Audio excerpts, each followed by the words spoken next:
A bill was introduced to close the gun show loophole in the state of California by Senator Dave Min. Now, this is pretty interesting because the state of California already has solved the gun show loophole, but apparently Senator Dave Min from Irvine thinks that we need to go a step further. Today we're talking about SB264 and how it affects the state of California and how it ultimately is just another bit of feel-good legislation that won't affect crime and won't affect anyone's safety or gun violence, as they like to put it. Let's get right into it. But before we do, I want to say thank you to the sponsor of this channel, shallnotcomply.com. They handle all of my merch. If you use the first link down in the description, it will take you to the website where if you buy anything after using that link, even if it's not my merch, I will get a percentage of that proceeds, and that will help support the channel. Thank you. So I want to show you here, this is a tweet from Dave Min in California. Last year, I made a campaign promise that if elected, the first bill I'd introduce would be to end the gun shows at the OC Fairgrounds. Well, after researching the issue, I decided to go further and end gun shows on all state property. Then he goes on to say, I guess I'm going to get another F rating from the NRA this year. Yeah, he's going to get an F rating, but it seems like he got F ratings all throughout school because it's kind of stupid that he would even bother putting this legislation forward. Announced today the introduction of his bill, SB264, which would prohibit the sale of firearms or ammunition on state property, effectively ending gun shows on public property across the state of California. The urgency for common sense gun safety comes as a new report indicates 2020 was quietly the deadliest year in decades for gun-related deaths in the United States. Now, we'll talk about that link in just a second, but we want to go through and continue and just read off the rest of his quote. SB 264 will effectively end the gun show loophole. He puts that in quotes, knowing full well that he lives in the state of California, which already requires all firearm sales in the state of California, all firearm transfers to be done through a federally licensed firearms dealer, which is the idea of the gun show loophole, meaning that they think that anyone can just go to a gun show and it's like the Wild West where there are no laws, are no rules. But the state of California has already closed that loophole of free citizens being able to sell their own personal property. And it would eliminate the sale of ghost guns, straw party sales, gun thefts from careless vendors, and other unlicensed conveyances of firearms that all too often occur at gun shows. I don't know about you, but I've never heard of people getting guns stolen at gun shows. Now, the idea of a straw purchase, that would have absolutely nothing to do with being at a gun show, buying a gun from a licensed dealer. A straw purchase is simply one person walking in, buying a gun, and then handing it to their friend who cannot legally own a gun. That is not something that is ever more common at gun shows. In fact, in states where the gun show loophole of private citizens being able to sell their firearms legally to another private citizen, straw party sales wouldn't be what's going on at a gun show.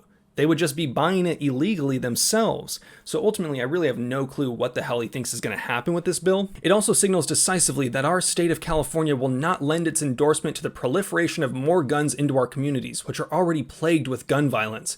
When kids across the state, including my 3 children, return to in-person instruction later this year, they'll once again have to go through the terror of active shooter drills. That's just wrong. I love how they always make it about the children. It's always about the children. They always want to say, oh, look, we have to do this for our kids, or I have a family. I wouldn't want them to have to do these things. Homie, there is nothing to do with gun shows and mass shooters. Most of these mass shooters buy their guns legally or acquire them illegally from family members. None of those things occurred at a gun show. I don't get it. I don't get what their goal is. So let's go over to click this link here. I already have it pulled up. Now, you would think that maybe he's, since he did the research and decided to study this, maybe he's going to be linking the FBI Universal Crime Report. Maybe he's going to be linking some sort of hard evidence, some data. No. In fact, he is linking the Washington Post.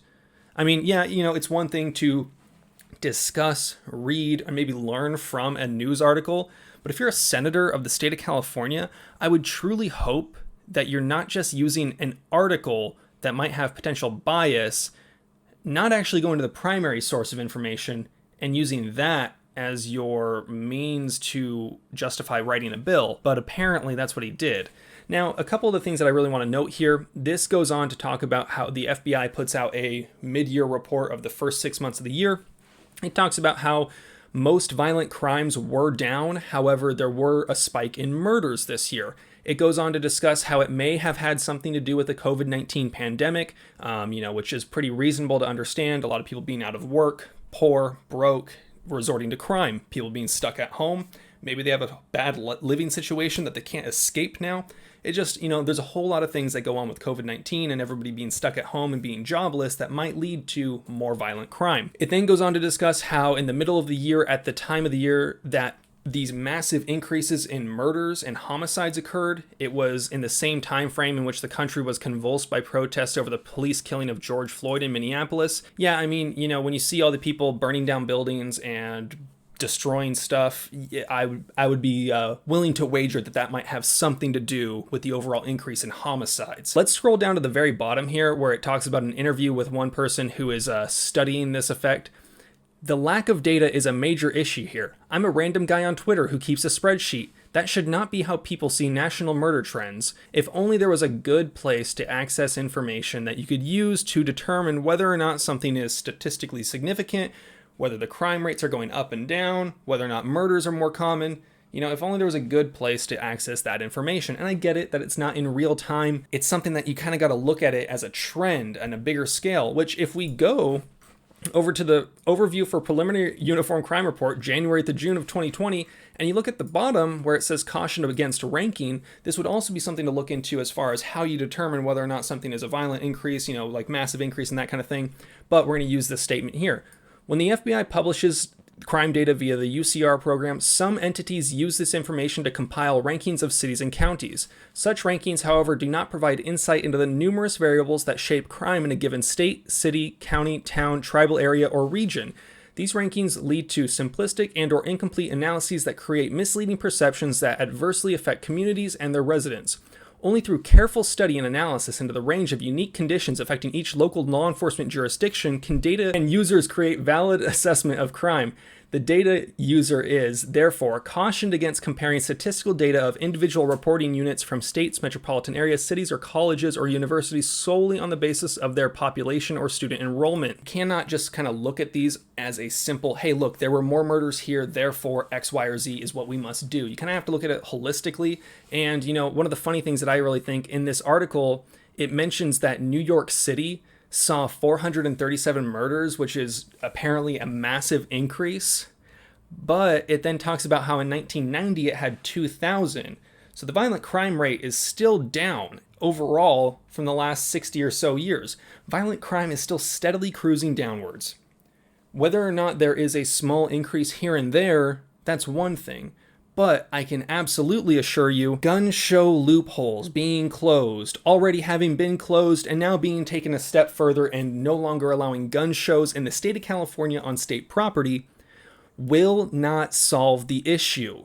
There are so many issues in the state of California when it comes to poverty and just violent crime or crime in general that you're not going to solve it by stopping gun shows from occurring on state property. Gun show loopholes don't exist. Gun show loopholes in the state of California especially don't exist since it is already a crime for a non-licensed firearms dealer to give a firearm to someone that is not a direct family member for a very short period of time. None of the things that they have mentioned about school shootings, violence, or homicide will be affected by SB264. This guy is out of his mind. If you live in the Irvine OC area and you are one of his constituents, please, I urge you to reach out and tell him that he's dumb. He wants the state to end the gun show loophole, but the gun show loophole has already been closed, and it was never the problem to begin with. It's not going to do anything. We know this. We've seen this. Violent crime is still steadily going down. Gun control does not work. Gun control cannot work.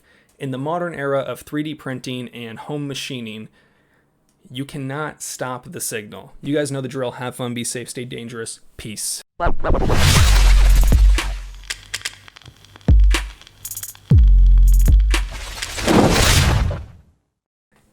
Do me a favor, make sure that you are subscribed. A lot of people, like 60-something% of the people that watch these videos are not subscribed. And I've had a lot of people recently, when I mention it, say that they were in fact unsubscribed by YouTube. So just double check for me. If you watch my videos, you like what I'm doing, make sure you're subscribed. Thank you, everyone.